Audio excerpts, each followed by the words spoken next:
Evropska komisija sad će pokrenuti proceduru in-depth review na hrvatsko gospodarstvo. Šta vi mislite da će komisija otkriti? Kakve su probleme? Dakle, povjerenik Rehn, koji je nama dobro poznat jer je svojedobno bio povjerenik za proširenje, sada je nadležan upravo za ovu proceduru. Naravno, Europska komisija želi dodatno vidjeti koji su strukturni problemi hrvatskog gospodarstva.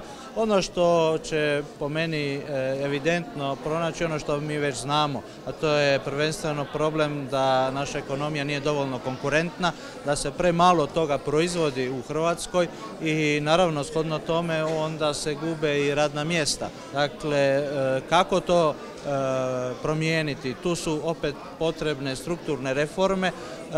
Nije ni to otkriće neke tople vode. Ono što je teško je zapravo politički to provesti.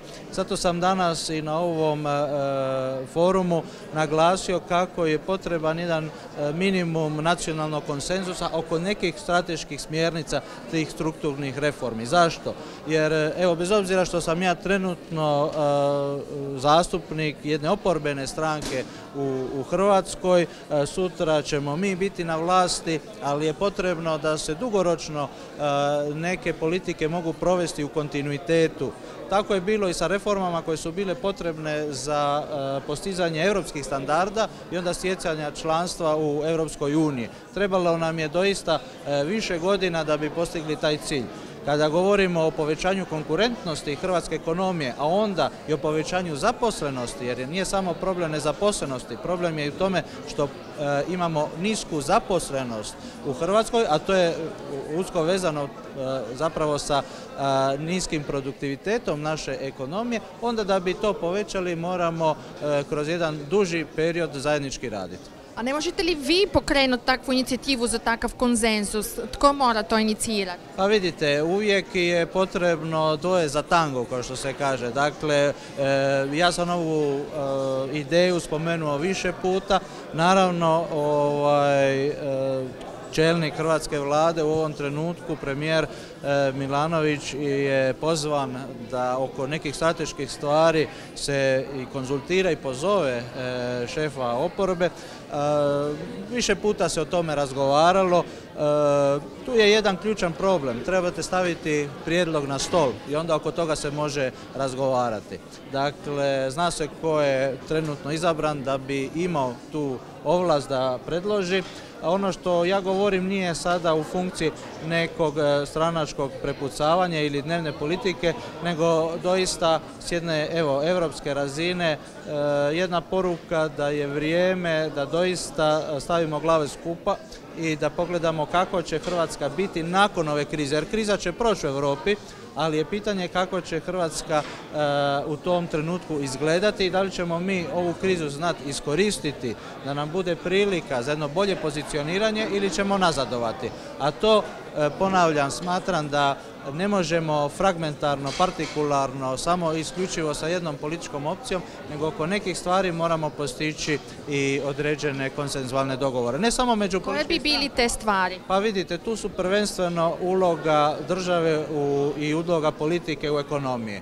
Prevelika je uloga politike, prevelika je uloga, ako hoćete, državnog aparata u ukupnoj ekonomiji. Mi moramo dati više prostora privatnom sektoru da se razvije. Naravno, to znači onda i smanjivanje poreznog opterećenja, a bez toliko velikih poreza znači da će i državna blagajna trebati imati određenih promjena, a onda nas to dovodi do strukturnih reformi u onim segmentima gdje se traži najviše zapravo državnog novca, to su prvenstveno zdravstvo i mirovinski sustav. A je li to pitanje o političke ideološke različitosti? Pa mislim da postizanje konsenzusa neće brisati te političke razlike. Mi ćemo se dalje natjecati kako postići te strateške ciljeve na najbolji način. Slično je bilo i sa Europskom unijom. Mi nismo, na primjer, socijalisti s jedne strane, mi u HDZ-u s druge, se natjecali u tome da li Europa da ili ne, nego ko ima bolju proeuropsku politiku i koji doista može postići taj cilj prije i učinkovitije. Evo, mislim da oko ovih reformi, što govorim, upravo na taj način se moramo natjecati, ali smjer mora biti zajednički. A evo sad i Europska komisija će igrati neku rolu u hrvatsko gospodarstvo, imat će preporuke koje Hrvatska mora pratiti. Da li mislite da će i vi kao stranka i SDP moraju naći konsenzus kako surađivati sa komisijom i koje mjere ćete suprovoditi? Pa da, vidite, mislim, to su dakle upravo mjere, ali koje će biti više na razini nekih sugestija. Dakle, neće Europska komisija umjesto nas napraviti posao, umjesto nas rješavati probleme. Oni će naglasiti gdje su glavni problemi, koje su smjernice, ali kako će se to doista provesti, to ovisi o Zagrebu. Ali bit će više želje za rezova. Ali sigurno će biti, ja ne bih stavio naglasak samo na rezove. Da, u određenom trenutku da, ali rezovi sami po sebi neće vam donijeti rješenje. Dapače, oni bi mogli dovesti do jedne negativne spirale. Ako samo režete, smanjujete volumen vaše ekonomije, onda zapravo ćete prouzročiti i veću nezaposlenost.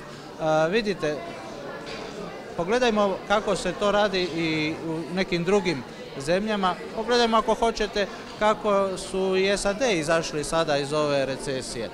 Imali ste tamo zapravo dvije alternative. Jedna koja je govorila smanjiti poreze, druga koja je govorila jači angažman državnog sektora u investicijama. Ali kad to prevedete, jedni i druge govore o tome kako više uložiti u razvoj. Jedan kroz privatni sektor, drugi kroz nekih državnih investicija. Ono što nama doista nedostaje jest jedna razvojna strategija kako ponovno vratiti proizvodnju u Hrvatsku. Jer mi smo dijelom u ovih 20 godina jako veliki dio naše proizvodnje izgubili i upravo zbog toga imamo problem nezaposlenosti. Hvala lijepa. Hvala vama.